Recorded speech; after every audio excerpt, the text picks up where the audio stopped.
A day in my life as a Kigwa nga laagan. So for today's ganap mga kakigwa, yes, gagala na naman ang Kigwa, mag-Kigwa the Explorer na naman siya dahil na-boring na naman siya sa bahay. Pero bago ang lahat, syempre may pa-outfit check muna tayo. Ito yung outfit natin today. Pero, alis na po tayo. Pupunta muna tayo ng siyempre. O diba, may pa-level up na ang Kigwa, may pa-outfit check na. So, saan ba talaga ako pupunta? Yun yung tanong doon, hindi mo sinasabi, puro ka lang ng outfit check dyan. Ito na nga, sasabihin ko na mga kids, pupunta muna tayo ng Quezon City dahil pupunta ako ng Quezon Province. O diba? Dahil may imi-meet up ako dahil sa Quezon City, ang aking kapatid na panganay. Ang arty kapatid daw. Ano ba, kids? Tarungin mo naman yung pronunciation mo. So, bago tayo sumakay sa bus, bumili muna ako ng Daddy Siopaw dyan kasi nagugutom na ang Kigwa dahil walang pagkain sa bahay.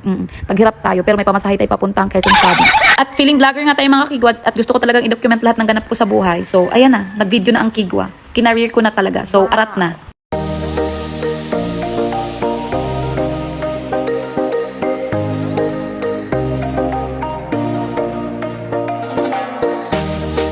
Ito na orthopedics. Kaya na naman tayo ng bus papuntang Sandigang Bayan.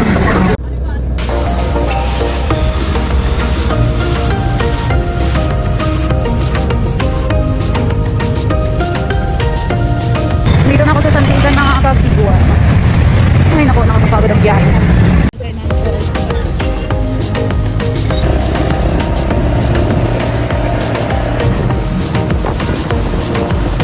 Ito na ako sa... Dito na tayo kids. Bahay ni mama. Lalakad lang ako.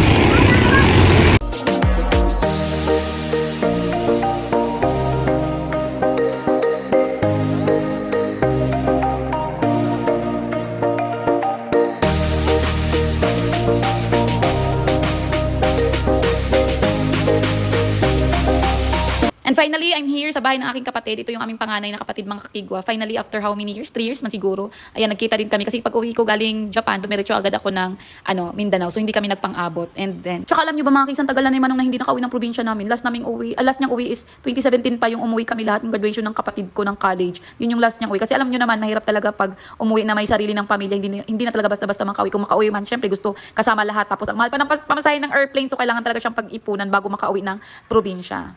Kasama nga pala sila Manong na pupunta ng Quezon Province mga kids dahil holiday nga nung Friday. So, napag-isipan namin na pumunta kasi gusto namin bisitahin yung isa naming kapatid dito sa Quezon Province. And then, finally, nakulayan na rin yung matagal na naming drawing. So, gabi na kami dyan mga kids dahil hinintay nga namin to sila na mag-out kasi nga may mga work pa sila. Tapos, ang sasakyan namin is pang last trip na. And, sinundo na nga kami ng aming kotse. O, diba? Sana all may kotse. Beke, grab yarn. So, let's go!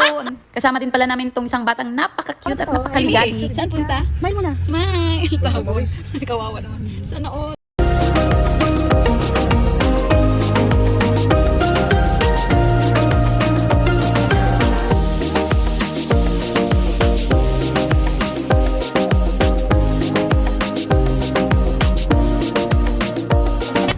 Yes, andito na kami sa Superlines.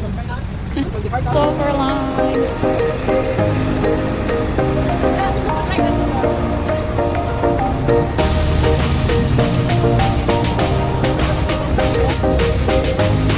Sasakay na.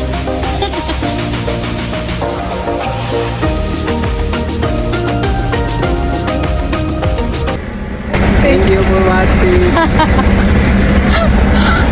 And umakyat na nga kami sa bus mga kigwa. May bata namang hindi talaga mapakali. JP, where you going? JP? And after hours of waiting, yan, may batang napagod. And then umarat na rin ang aming sinasakyan na Superlines. Kaya let's go. Sana all sarap na sarap ang tulog. Medyo malayo talaga yung biyahe namin mga kids kasi pinakadulo na talaga to ng Quezon Province, Aurora, San Francisco. So medyo tiis-tiis talaga tayo sa puwet natin ito.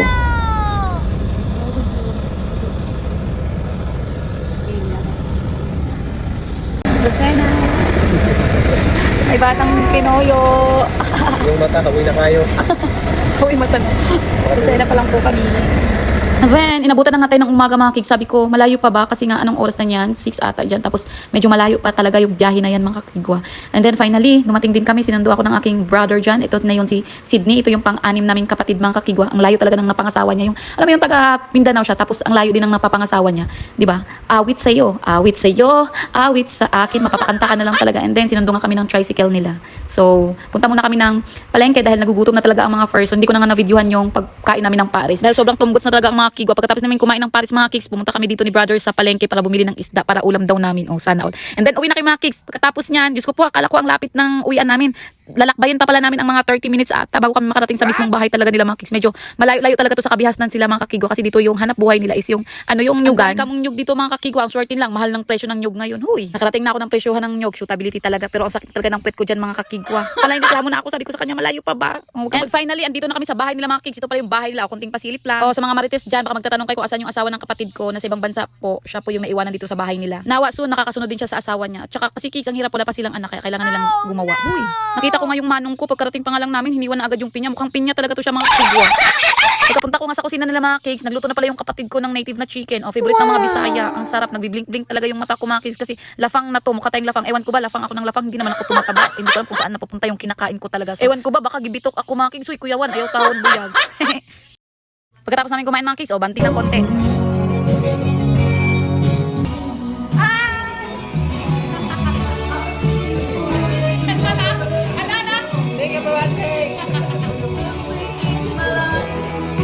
I think about the past. I just hope the love to last. There's a way to bring us back together. Tarungin mo! I must forgive you. You must forgive. Pagkatapos nga ng kantahan mga kakigwa, tulugan na. Ayan, magkatabi kami ng kapatid ko. Dito kami sa loob ng tent kasi yung kapatid ko mga kakigwa takot talaga yan sa ipis. Kaya dito siya sa loob ng tent kasi may sarado naman yung tent niya. And namimiss ko lang kasi dati ganito yung bonding naming mga bata pa kami, as in talaga. And syempre mahirap lang kami noon, tabi-tabi kami matulog kasi wala naman kaming kwarto. And kinabukasan mga kig, sabi niya sa akin, tour daw kami doon sa little farm niya kasi nga meron daw siyang farm dito sa likod ng bahay nila. Kadugtong to sa nabili nilang lupa.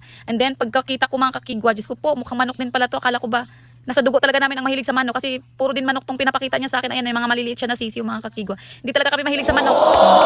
Ayan. Tapos doon naman sa Quezon City sa kapatid kong panganay, puro naman manok pang sabong. Saan kami lulugar nito? Mukha na kaming mga manok nito pag tumatagal siguro. Sa mga hindi pala nakakaalam mga kids, about sa aming magkakapatid, 8 po kami magkakapatid, tapos 2 babae lang kami at 6 na lalaki. Puro bulugan yung mga boys, mga sakit sa ulo. Joke lang, mga bababait yung kapatid ko pag tulog. O diba, ang dami namin, halatang hindi mahilig yung papa ko. Charot. Ako pala yung pinakabunso, pero ako din yung bunso na pinakamabait sa lahat. Uy, nabubuhat ka na naman ng upuan, te. Wow! Sorry mga kapatid, nagsasabi lang naman ako ng totoo. Tapos, hindi kami lahat nakagraduate ng college. Dalawa lang yung kapatid kong graduate ng college. Si ate, tsaka yung pampito namin. The rest, hindi na kasi alam mo naman yung hirap ng buhay. Tsaka, basta yun na yun, MMK na tayo pupunta nito. Okay lang yan, kahit hindi nakapag-aral ng college. Ang mahalaga, nagsisikap, dumiskarte para mabuhay.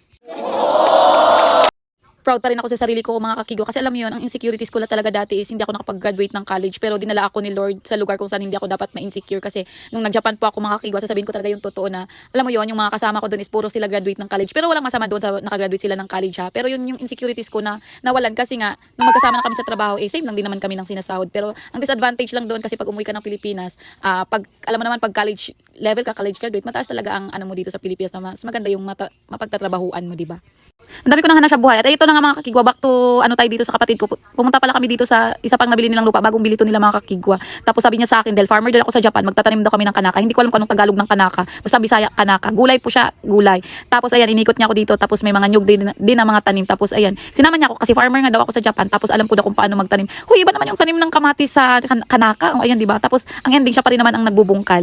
One thing I realized mga kids, ang hirap pala talaga pag magkalayo kayo magkakapatid, pag may kanya-kanya ng pamilya kasi bihirang-bihira na lang talaga kayong nagkikita. Kaya cherish the moment talaga na every time magkakasama kayo kasi nga hindi na talaga all the time, hindi tulad dati ng mga bata pa kayo, lagi kayo magkakasama. Pagdating talaga ng araw, maghiwalay lang talaga kayo. Tsaka alam nyo mga kids, kahit naman parehas ng nanay at tatay kami magkakapatid, pero hindi talaga kami parehas ng ugali. Iba-iba talaga yung ugali ng bawat magkakapatid o makaka-relate yung mga madaming magkakapatid dyan. Ako kasi lahing crocodile nangangagat. Huy! And praying na maging successful kaming lahat ng magkakapatid kasi ang hirap ng maging mahirap mga kakigwa.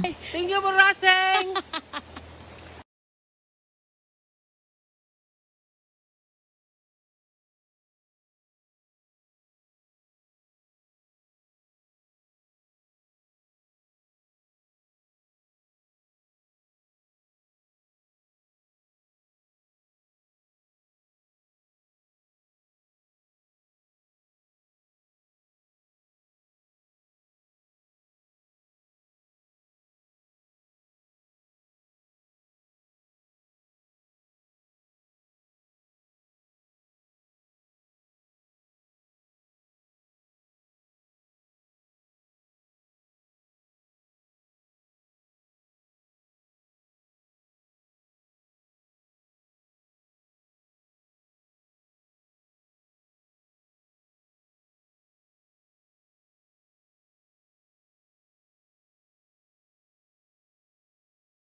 Sinama niya pala talaga ako dito mga kids kasi akala niya marunong talaga ako magtanim ng kanaka kasi daw farmer daw ako sa Japan. Alam niyo mga kids, parang kasalanan ko pa kung hindi tutubo tong kanaka niya eh. Iba naman yung tanim ko sa kamatis compare sa kanaka, di ba? Iba yung lupa sa Japan, iba din yung lupa sa Jakarta, charot.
Actually mga kids, bago nila itong biling lupa, pero marami na silang nabiling lupa kasi doon talaga sila nag-invest kasi mura lang yung lupa dito sa probinsya. Ang ending mga kids, siya pa rin ang nagtatanim, ako lang yung nagmamando. So hanggang dito na lang mga kakigwa.